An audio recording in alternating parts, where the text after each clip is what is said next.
अस्सलाम वालेकुम स्टूडेंट्स, जो कोर्स हम स्टडी कर रहे हैं वो है हमारा मैकेनिक्स B2। ठीक है, मैकेनिक्स 2 और B2। ठीक है, तो 3 चैप्टर्स जो हैं वो हम इसके पढ़ चुके हैं। चैप्टर नंबर 6, 7 और 8। चैप्टर नंबर 9 जो है वो हमें स्टार्ट करना था। चैप्टर नंबर 9 है प्रोजेक्टाइल मोशन। ठीक है, सबसे पहले तो डेफिनेशन आएगी कि प्रोजेक्टाइल क्या है। प्रोजेक्टाइल का मतलब है प्रोजेक्टेड और लॉन्च्ड। किसी भी ऑब्जेक्ट को अगर हम गन से फायर कर रहे हैं, मूविंग प्लेन से ड्रॉप कर रहे हैं या वैसे ही प्रोजेक्ट कर रहे हैं तो क्या है, उसकी मोशन जो है प्रोजेक्टाइल मोशन कहलाएगी और ख़ुद जो ऑब्जेक्ट है वो प्रोजेक्टाइल कहलाएगा। इसकी जो है आप ये इस तरीके से डायग्राम जो है उसमें देख सकते हैं। ये प्रोजेक्टाइल का पाथ है। किसी भी इंस्टेंट के ऊपर ये इसकी वेलोसिटी है।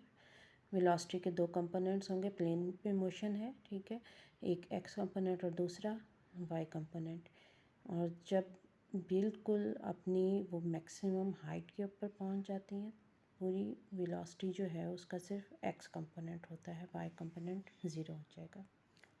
ये डायग्राम आपको मुख्तलिफ मोशंस जो है वो एक्सप्लेन करिए। वर्टिकल मोशन, अगर सिर्फ वर्टिकली जो है वो मूव करे, नीचे से आपने कोई फायर किया है बिल्कुल वर्टिकली अपवर्ड, तो ये इसकी मोशन होगी। उसके बाद अगर आपने कैनन से फायर किया है, ठीक है, तो ये जो मोशन होगी, ये जो पाथ होगा, ये किसका होगा, प्रोजेक्टाइल मोशन का। और ये पाथ क्या है, ग्रेविटी फ्री पाथ। अगर कोई बॉडी जो है वो डाउनवर्ड जो मूव करती है वो किस वजह से करती है, अपने वेट की वजह से करती है, फोर्स ऑफ ग्रेविटी की वजह से करती है। अगर ग्रेविटी ना हो तो वो स्ट्रेट लाइन में मूव करती रहेगी। ये एग्जांपल आपको दी हुई है प्रोजेक्टाइल मोशन की, बैट से बॉल को हिट करने की। अब असल टॉपिक पे आ जाते हैं, क्या है, इक्वेशन ऑफ ट्रेजेक्ट्री और पाथ ऑफ प्रोजेक्टाइल। प्रोजेक्टाइल का जो पाथ है वो क्या कहलाता है, ट्रेजेक्ट्री। ठीक है, किसी भी ऑब्जेक्ट को इनिशियल वेलोसिटी v0 से जो है प्रोजेक्ट किया है, इसका एंगल ऑफ प्रोजेक्शन अल्फ़ा है और स्पीड ऑफ प्रोजेक्शन यानी इनिशियल वेलोसिटी जो है वो v0 है और ये इसका पाथ है। प्रोजेक्टाइल की मूवमेंट के दौरान उसके पाथ में किसी भी पॉइंट के ऊपर जो फोर्स उस पर एक्ट कर रही होती है वो फोर्स कौन सी है, फोर्स ऑफ ग्रेविटी। उसका वेट है जो डाउनवर्ड एक्ट करता है और वो क्या है, -mg/j। ठीक है, वर्टिकली डाउनवर्ड है, डाउनवर्ड की वजह से वाई एक्सिस के नेगेटिव की तरफ है तो जे क्या होगा, नेगेटिव होगा, -j यूनिट वेक्टर होगा जो उस डायरेक्शन में पॉइंट कर रहा है और mg जो है वो उसकी क्वांटिटी है। फोर्स आपके पास क्या आ गई, -mg/j जो उस प्रोजेक्टाइल पे एक्ट कर रही है। इससे इसके पाथ की जो इक्वेशन है वो हमने ड्राइव करनी है। अब इन ओरिजिनल हमें पता है कि फोर्स क्या होती है, F = ma, एक्सेलरेशन। एक्सेलरेशन जो है वो क्या होती है कि जो हमारे पास ये डिस्प्लेसमेंट वेक्टर है इसका डबल डेरिवेटिव, r का double dot with respect to time. फिर यहाँ से आपके पास क्या आ गया, r डबल डॉट जो है वो -g/j के बराबर है। और r डबल डॉट आपको पता है कि प्लेन के अंदर जब मूव कर रहा है तो इसका एक x कंपोनेंट होगा, एक y कंपोनेंट होगा। x कंपोनेंट को x डबल डॉट से, y कंपोनेंट को y डबल डॉट से डिनोट करेंगी और जो उनके अलॉन्ग यूनिट वेक्टर है वो है i और j। अब दोनों साइड्स पे दो वेक्टर्स जब सेम हों, इक्वल हों, तो उनके कॉरस्पॉन्डिंग कंपोनेंट्स जो हैं वो भी सेम होते हैं। तो यहाँ पर ith कंपोनेंट 0 है तो इसका मतलब है x डबल डॉट 0 है और y डबल डॉट जो है वो -g के बराबर है।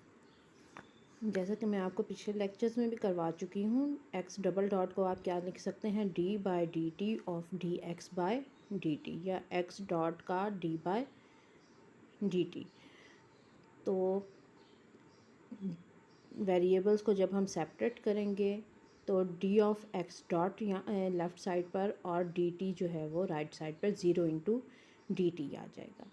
ठीक है, तो जब आप इंटीग्रेट करेंगे दोनों साइड्स पर तो आपके पास क्या आ जाएगा, ये फॉर्म आ जाएगी। ठीक है, इंटीग्रेशन का मेथड जो है मैं आप लोगों को करवा चुकी हूँ कि इसका बेसिक कॉन्सेप्ट क्या है। एक्स डबल डॉट था तो ये सिंगल डॉट जो है वो बन गया, लेकिन वो इस तरीके से बना है जो मैंने आपको बताया। ठीक है, राइट हैंड साइड पे ज़ीरो था तो कांस्टेंट ऑफ इंटीग्रेशन आ गया, वो आपके पास क्या आ गया, ए।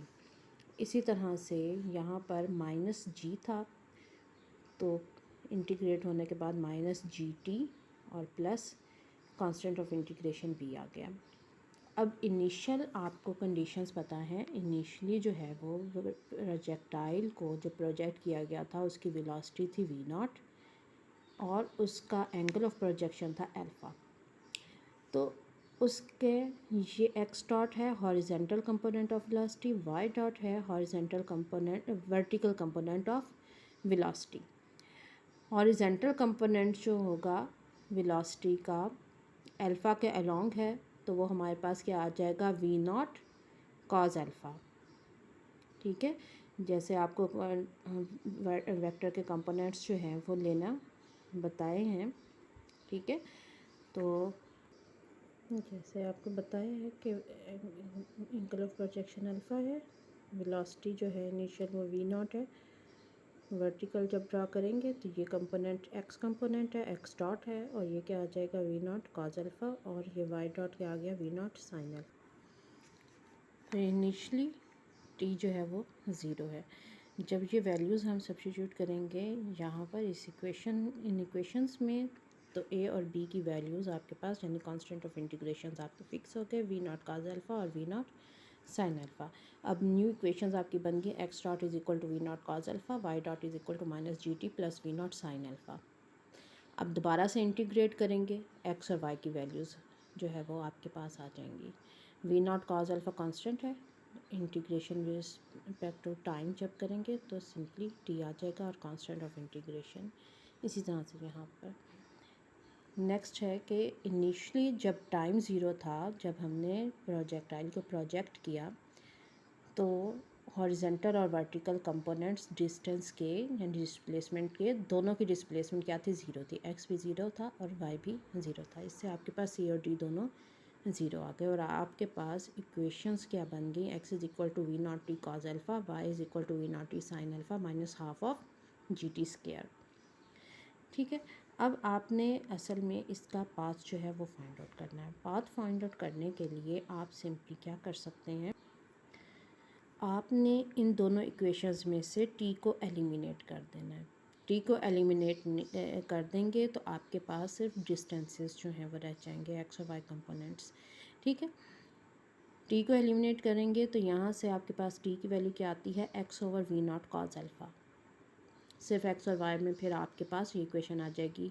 यहाँ से टी की वैल्यू आप निकालें, x over v naught cos alpha, और यहाँ पर इस इक्वेशन में आप सब्स्टिट्यूट कर दें टी की जगह भी और टी स्क्वायर की जगह पे।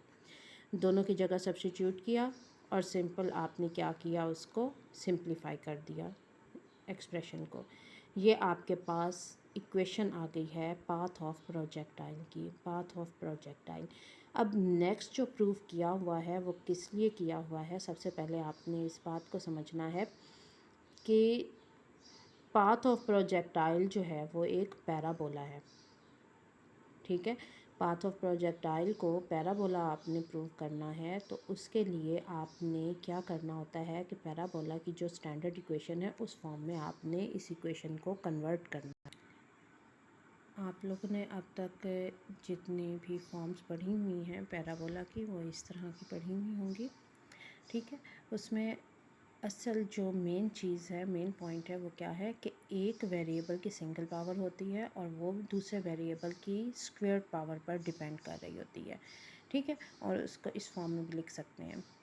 अगर ओरिजिन के अबाउट सिमेट्रिक ना हो तो और उसका सेंटर जो है वो वर्टेक्स जो है एच और के हो तो ये फॉर्म जो है वो आपकी बन जाती है पैराबोला की।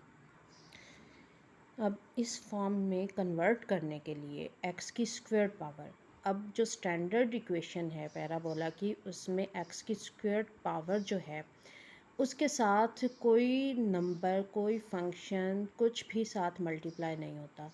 इसका क्या मतलब है कि सबसे पहले एक तो एक्स वाली टर्म्स तो वैसे ही एक साइड पे अलग हैं। आपने सबसे पहले क्या करना है कि इसमें जो कुछ भी इसके साथ मल्टीप्लाई या डिवाइड हो रहा है एक्स स्क्वायर के साथ, उसको आपने जो है वो ख़त्म करना है। ठीक है, आपने इस पूरी इक्वेशन को G second square alpha over 2v0 square से डिवाइड कर देना है। पूरी इक्वेशन को जो एक्स स्क्वायर का कोफिशिएंट है उससे डिवाइड कर देना है। डिवाइड कर देंगे तो आपके पास सिंपल एक्स स्क्वायर रह जाएगा। ठीक है, बाकी टर्म्स जो हैं वो जब जो जहाँ जहाँ ये मल्टीप्लाई होंगी, ठीक है, उनके साथ आप जो एक्सप्रेशंस जो हैं उनको सिंप्लीफाई कर लेंगे। ठीक है, जैसे जहाँ पर टेन अल्फ़ा है उसको आप sine alpha over cos alpha लिखेंगे, सीकेंड स्क्वायर अल्फ़ा है उसको आप 1 ओवर कॉस स्क्वायर अल्फ़ा लिखेंगे, ताकि उसको जो है आप जो टर्म्स कैंसिल आउट हो सकती हैं, जितना ज़्यादा सिंप्लीफाई हो सकता है उतना आपने सिंप्लीफाई कर लेना है। पहला स्टेप तो ये है कि एक्स स्क्वायर जो है उसका कोफिशिएंट क्या होना चाहिए आपके पास, 1। ठीक है, एक्स स्क्वायर का कोफिशिएंट आपने 1 बना लिया। उसके बाद जो एक्स है, एक्स भी इन्वॉल्व है। अब आपने स्क्वायर कंप्लीट करना है। स्क्वायर कंप्लीट करना है तो उसके लिए आपने एक्स जो है वो एक्स स्क्वायर की सिंगल पावर है। प्रोडक्ट टर्म में ये जब आप प्रोडक्ट टर्म कंसिडर करेंगे, माइनस साइन है तो इसका मतलब है कि ए माइनस बी होल स्क्वायर वाली फॉर्म बनेगी। ठीक है, माइनस उसमें आ जाएगा। और टू जो है वो फार्मूले के मुताबिक आना चाहिए। 2 इंटू ए बी होता है आपके पास प्रोडक्ट टर्म, ए माइनस बी होल स्क्वायर में। ठीक है, ये प्रोडक्ट टर्म है। ए आपके पास एक्स मौजूद है, 2 आपके पास फार्मूले का मौजूद है, बाकी जो कुछ भी बचता है वो सब का सब क्या है आपका, बी है। स्क्वायर कंप्लीट करने के लिए आपने क्या करना है कि आपने बी का स्क्वायर ऐड भी करना है इसमें और सब्ट्रैक्ट भी करना है इसमें से। ठीक है, यानी जहाँ पे कोई नंबर ना हो ऐड सब्ट्रैक्ट हो रहा हो, क्योंकि आपको स्क्वायर कंप्लीट करने के लिए इस प्रोडक्ट टर्म में ए स्क्वायर माइनस 2ab मौजूद है, आपको बी का स्क्वायर चाहिए। ठीक है, तो सबसे पहले तो आपने देखना है कि बी एक्चुअली क्या बनता है आपका। बी आपका बनता है v0 square over G into sine alpha cos alpha. इसका स्क्वायर आप इसी तरह से तो ऐड नहीं कर सकते। ठीक है, आप इस टर्म को, इसके स्क्वायर को ऐड भी करेंगे और सब्ट्रैक्ट भी करेंगे। ठीक है, जो ऐड किया है v0 स्क्वायर ओवर जी साइन अल्फ़ा कॉज अल्फ़ा, इसका स्क्वायर ऐड यहाँ पर किया है।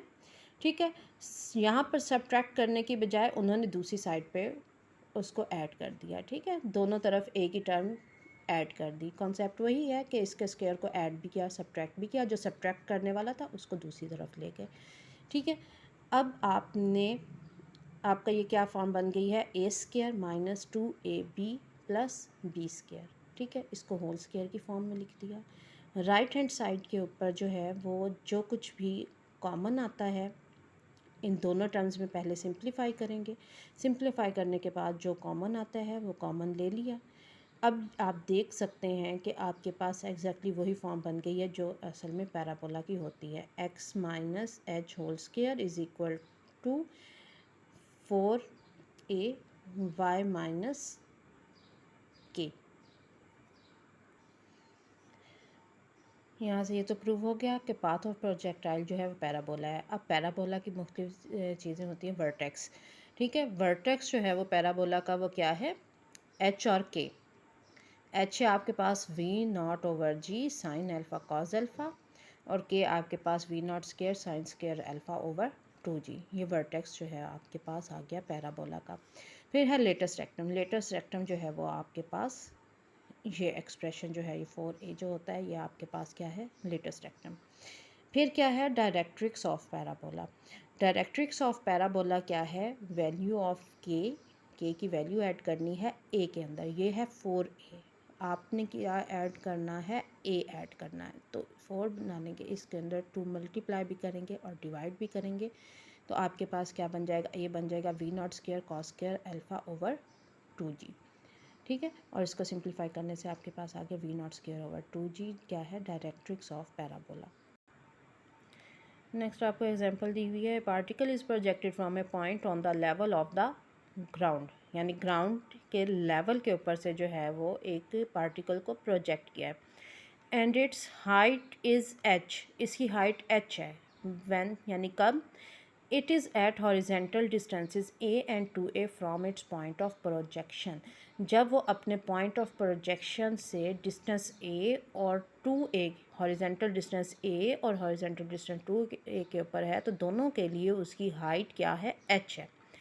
ठीक है, अब आप नोट करें कि हॉरिजेंटल कंपोनेंट्स आपके पास दो आएंगे, एक ही हाइट के लिए आपके पास दो हॉरिजेंटल कंपोनेंट्स आएंगे, यानी एक हाइट दो दफ़ा जो है अटेन होती है इसमें प्रोजेक्टाइल मोशन में। ठीक है, तो उन्होंने आपको बता दिया कि जब हाइट h है, ठीक है, तो आपके पास x एक दफ़ा a है और एक दफ़ा 2a है।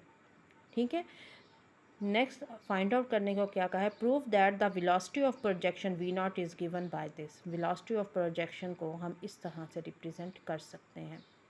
ठीक है, अब सबसे पहले तो आपको पाथ ऑफ प्रोजेक्टाइल जो है, प्रोजेक्टाइल मोशन आपको वो लिखना है।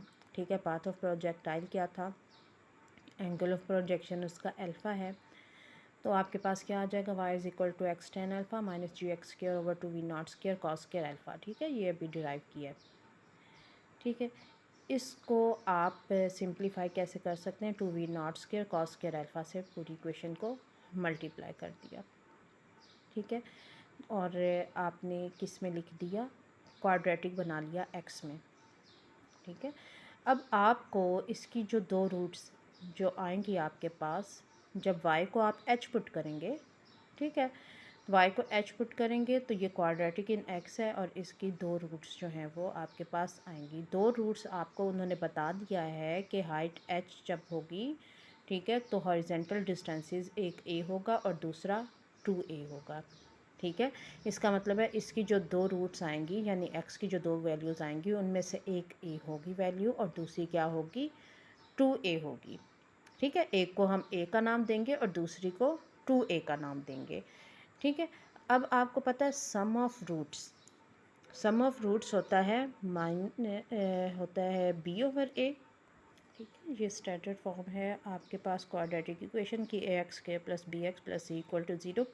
वैसे आपने फर्स्ट ईयर में पढ़ा हुआ है, लेकिन मैं आपको दोबारा से पढ़ा रही हूँ। x², इसको एक से अब हम डिवाइड कर दें, a नॉन ज़ीरो होता है लाजमी, वरना ये क्वाड्रेटिक ही नहीं रहेगी इक्वेशन। ठीक है, और हम इसको इस तरीके से लिखते हैं, x² minus x plus e equal to 0। और एस क्या होता है, सम ऑफ रूट्स, पी क्या होता है, प्रोडक्ट ऑफ रूट्स। ठीक है, यहाँ पे क्लियरली देख लें, जो रूट्स होती हैं क्वाड्रेटिक इक्वेशन की वो हमारे पास क्या होती हैं, x is equal to minus b plus minus, मैंने अलग अलग करके लिख दिया आपकी आसानी के लिए, प्लस एक दफ़ा प्लस के साथ वही रूट और एक दफ़ा माइनस के साथ। जब आप इन दोनों रूट्स को ऐड करेंगे तो ये प्लस और माइनस वाला जो सेम पार्ट है वो एक दूसरे से कैंसिल आउट हो जाएंगे। आपके पास क्या रह जाएगा, minus B over 2a plus minus B over 2a, वो क्या आपके पास आ गया, माइनस बी ओवर ए। इसलिए यहाँ पे आप इसको लिख सकते हैं प्लस बी ओवर ए को माइनस माइनस बी ओवर ए, और माइनस बी ओवर ए आपके पास क्या है, एक्स है। ठीक है, तो इसी से जब हम आपको कंपेयर कर, जब इस इक्वेशन को हम कंपेयर करेंगे, ए हमारे पास जी है, बी हमारे पास है minus 2 v naught square sine alpha cos alpha, और सी हमारे पास है, सी जो है यहाँ पर वैसे भी मैटर नहीं कर रहा अभी फ़िलहाल। ठीक है, मैटर करे भी तो सी क्या है, 2h v naught square cos square alpha. ठीक है, ये सब के सब कांस्टेंट हैं, ये क्या है, सी के बराबर है।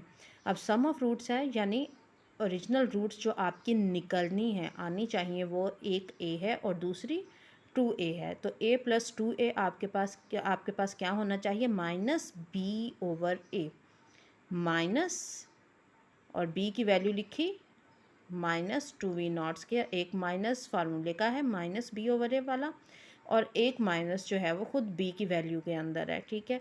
ये आपके पास जो है सम ऑफ रूट्स आ गया है, ठीक है। इसी तरीके से प्रोडक्ट ऑफ रूट्स आपके पास क्या है, सी ओवर ए।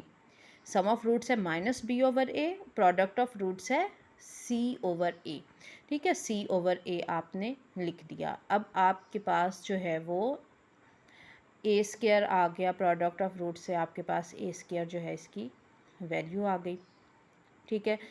दोनों इक्वेशंस को, ये 3a आपके पास ये था, ठीक है, ए स्क्वायर आपके पास आ गया, और इनको जब आपने एक दूसरे से डिवाइड किया है, सिंप्लीफाई किया है, तो आपके पास tan अल्फ़ा की वैल्यू आ गई है, ठीक है।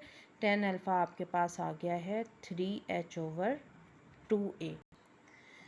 इस सब को करने का मकसद क्या है कि हमने अननोन क्वांटिटी को एवेलुएट करना है। सिर्फ एक अननोन क्वांटिटी है हमारे पास, जो भी हमने एक्सप्रेशन लिखा था पाथ ऑफ प्रोजेक्टाइल का, उसमें अननोन क्वांटिटी सिर्फ अल्फ़ा थी, ठीक है। इन दोनों इक्वेशंस को, दोनों एक्सप्रेशंस को यूज़ करते हुए हमने अल्फ़ा को इवेलुएट करना है, एलिमिनेट करना है, और वैल्यू हमने फाइंड आउट करनी है वी नॉट की in term of non quantities. जो आपको गिवन क्वांटिटीज़ हैं ए है, एच है, और जी हमेशा क्या होता है, नॉन क्वांटिटी होती है, ठीक है। तो आपने कॉस स्क्वायर अल्फ़ा को एलिमिनेट करना है, ठीक है। साइन अल्फ़ा कॉस अल्फ़ा, यानी अल्फ़ा एंगल जो है आपने उसको किसी तरीके से एलिमिनेट करना है। इन दोनों को डिवाइड करने से आपके पास tan अल्फ़ा आ गया 3h over 2a।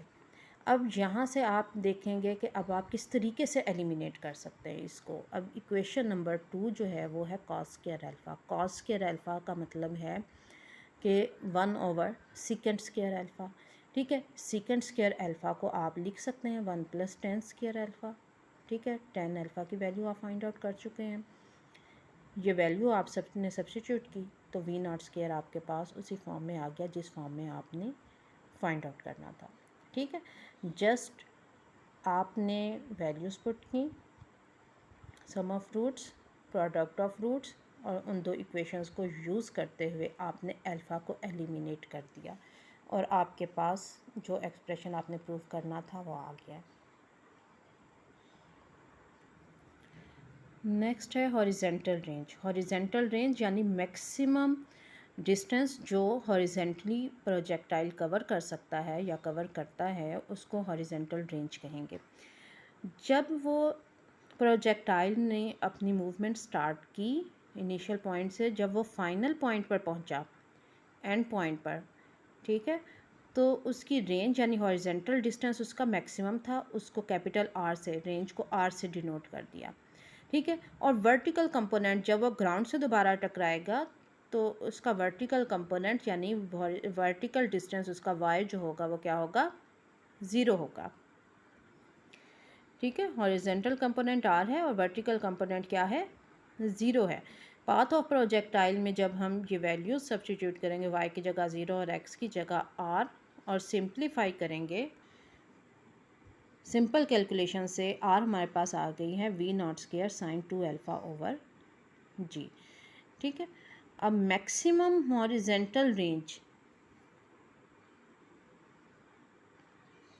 Maximum horizontal range यानी वो रेंज जो मैक्सिमम कोई प्रोजेक्टाइल अटेंड कर सकता है, वो क्या है, आर की मैक्सिमम वैल्यू क्या हो सकती है, वी नॉट भी कांस्टेंट है, जी भी कांस्टेंट है, सिर्फ एक वैल्यू है जो कम या ज़्यादा हो सकती है, और वो किसके ऊपर डिपेंड कर रही है, एंगल ऑफ प्रोजेक्शन अल्फ़ा पर, ठीक है। और वो है साइन 2 अल्फ़ा। साइन 2 अल्फ़ा की मैक्सिमम वैल्यू जो है वो उसके ऊपर मैक्सिमम हॉरिजेंटल रेंज अटेन हो सकती है, और उसकी मैक्सिमम वैल्यू होती है 1। साइन 2 अल्फ़ा 1 कब होगा, जब एंगल अल्फ़ा जो है वो 2 अल्फ़ा 90 डिग्री के बराबर होगा, एंगल अल्फ़ा 45 डिग्री। अगर हम किसी पार्टिकल को, ऑब्जेक्ट को 45 डिग्री के एंगल के ऊपर प्रोजेक्ट करेंगे तो उसकी हॉरिजेंटल रेंज मैक्सिमम हमारे पास आएगी, और मैक्सिमम रेंज किसके बराबर है, वी नॉट स्क्वायर ओवर जी के, ठीक है। ये मुख्तलिफ एंगल्स जो हैं उनके लिए रेंज जो है वो प्रोजेक्टाइल की आपको दिखाई हुई है, ठीक है। 45 डिग्री के लिए ये क्या है, मैक्सिमम है। नेक्स्ट है टाइम ऑफ फ्लाइट, यानी पार्टिकल को हमने यानी ऑब्जेक्ट को हमने प्रोजेक्ट किया तो उसने अपनी मूवमेंट की और वो वापस आके दोबारा से रुक गया, ठीक है। जो भी जहाँ पे भी उसने प्रोजेक्ट होना था, जहाँ पे हमने फेंकना था, वहाँ पे वो स्ट्राइक कर गया। जब वो ग्राउंड से दोबारा स्ट्राइक कर गया है तो y ज़ीरो है। तो ये जो पूरा टाइम है, जितना टाइम उसने इस मूवमेंट के लिए, इस मोशन के लिए लिया, वो क्या कहलाता है, time of flight. Time of flight calculate करने के लिए हम वही इक्वेशन यूज़ करेंगे जिसमें टाइम इन्वॉल्व्ड है। टाइम इन्वॉल्व्ड है और y जो है हमारे पास ज़ीरो है, ठीक है। y ज़ीरो हो जाता है जब पार्टिकल जो है वो दोबारा स्ट्राइक करता है ग्राउंड से, ठीक है। तो y को ज़ीरो पुट करेंगे और t की वैल्यू हमारे पास क्या आ गई है, 2v0 sine alpha over g। एक तो वैल्यू आ गई उसकी t इक्वल टू ज़ीरो, दो रूट्स आती हैं, t की दो t है, ठीक है।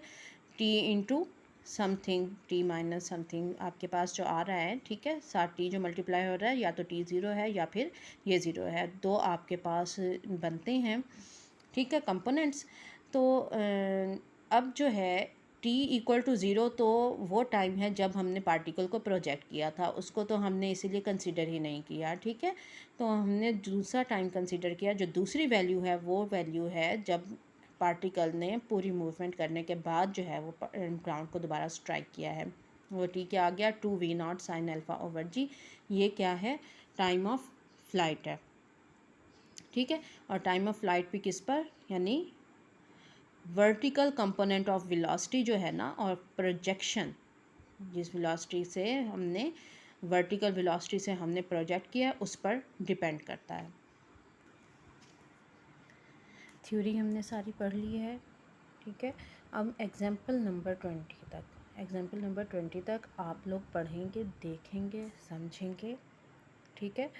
तो मज़ीद जो है वो एग्जाम्पल्स कुछ मैं भी आप लोगों को करवा दूँगी, लेकिन अगर कोई एग्ज़ाम्पल ऐसी हो जो आप लोग चाहें कि ये वाली स्पेसिफ़िक एग्ज़ाम्पल मैं आप लोगों को खुद करवाऊँ अपनी चॉइस के बजाय, तो आप लोग मुझे बताएंगे। तो जो आप मुझे बताएंगे मैं वही आप लोगों को करवा दूँगी, अदरवाइज़ मैं अपनी मर्ज़ी से करवाऊँगी, ठीक है। तो इंशाल्लाह मज़ीद जो है वो नेक्स्ट लेक्चर में हम देखेंगे।